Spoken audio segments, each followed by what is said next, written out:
صاحب Madras high court نے ایک فیصلہ دیا ہے جس میں کہا ہے کہ اگر پتنی انکار کرتی ہے تو پتی کو طلاق جو ہے وہ کورٹ سے ہی مل سکتی ہے. کیا کہنا چاہیں گے؟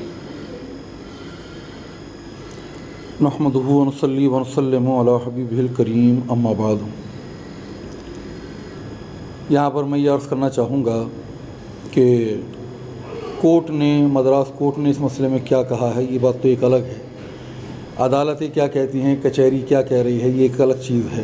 لیکن ہم کیونکہ اسلام کے ماننے والے ہیں، قرآن کے پڑھنے والے ہیں، اگر ہم اپنے دھرم کے اعتبار سے، اپنے مذہب و مسلک کے اعتبار سے، اپنے دین کے اعتبار سے بات کریں تو مسئلہ یہ ہے کہ اگر شوہر بیوی کو طلاق دیتا ہے اور شوہر کہتا ہے کہ ہاں میں نے طلاق دی ہے، بیوی بھی کہہ رہی ہے طلاق دی ہے تو ہو ہی جاتی ہے. لیکن اگر شوہر کہے کہ میں نے طلاق دی ہے بیوی کو اور بیوی انکار کرے تو اس کا انکار کوئی معنی نہیں رکھتا، اس لیے کہ طلاق تو شوہر ہی کو دینی ہے. عورت کے پاس تو یہ ادھیکار نہیں ہے کہ وہ شوہر کو طلاق دے، شوہر ہی کو طلاق دینی ہوتی ہے عورت کو. اور شوہر کہہ رہا ہے کہ میں نے طلاق دی ہے تو اب کسی گواہ کی ضرورت نہیں ہے، کسی شاہد کی ضرورت نہیں ہے.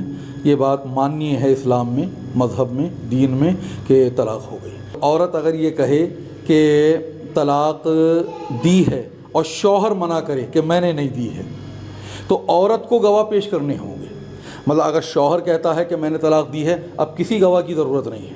لیکن اگر عورت کہے کہ مجھے طلاق دی ہے اور شوہر منع کرتا ہے تو طلاق نہیں ہوئی ہے، اور یا پھر عورت کو گواہ پیش کرنے پڑیں گے.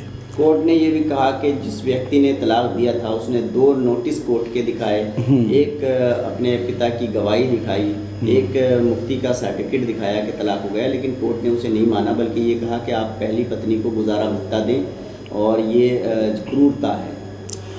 دیکھیے یہاں پر یہ عرض کرنا چاہوں گا میں کہ اسلام میں 4 شادیوں کی اجازت ہے.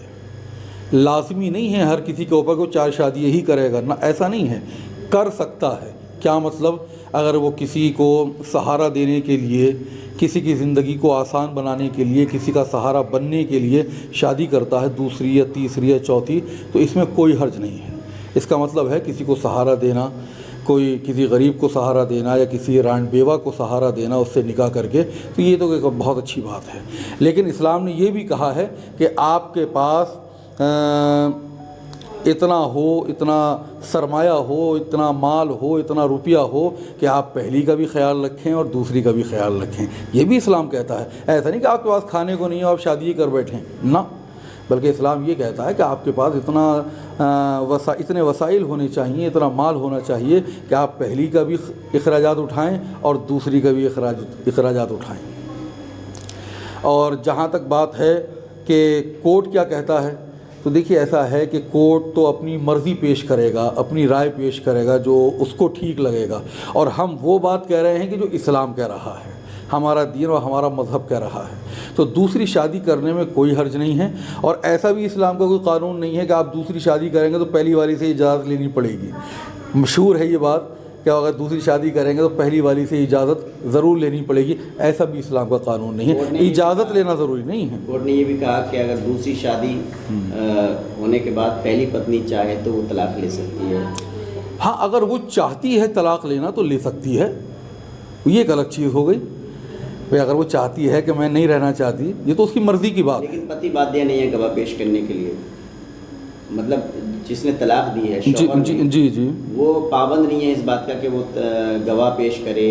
نہ وہ پابند نہیں ہے.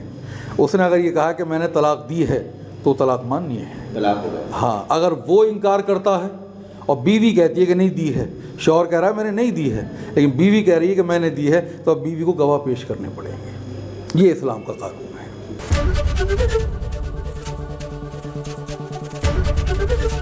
ABP گنگا، خبر آپ کی، زبان آپ کی.